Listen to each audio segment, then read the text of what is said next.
এই রেসিপিটা ফলো করে তোমরা নুডলস তৈরি করে দেখো, অনেক মজা হবে। আমি বরবটি সিমকে কুচি কুচি করে কেটে দিয়ে ফুটন্ত পানিতে দিয়ে দিয়েছি। তারপর আমার নুডলসের পিসগুলা দিয়ে দিয়েছি। এবার আমি বরবটি সিম আর নুডলসগুলা ভালো করে সিদ্ধ করে নেব। রেসিপিটা ভালো লাগলে চ্যানেলটা সাবস্ক্রাইব করবে, আরও নতুন নতুন রেসিপি পাবে। অন্যরকম রেসিপি দেখতে চাইলে কমেন্ট করে জানাবে। ভালো করে আমি সিদ্ধ করে নেওয়ার পর একটা ছাঁকনিতে নামিয়ে একটু ধুয়ে নেব। সত্যি খুব মজা হয় এভাবে। তারপর পেঁয়াজ কুচি, মরিচ কুচি আর কিছু চিংড়ি মাছ দিয়ে ভালো করে নেড়ে ছেড়ে দেব।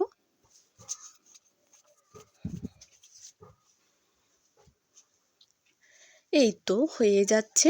তারপর একটা ডিম দিয়ে ভালো করে একটু নেড়ে ছেড়ে দেব।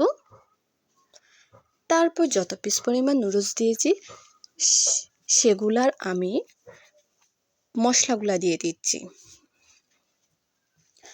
মশলাগুলো দিয়ে দেওয়ার পর আমি নুডলসগুলো দিয়ে ভালো করে একটু নেড়ে চেড়ে দিলেই হয়ে যায়।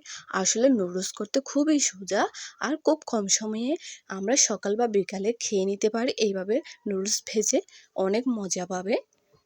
ধন্যবাদ। চ্যানেলটা সাবস্ক্রাইব করবে।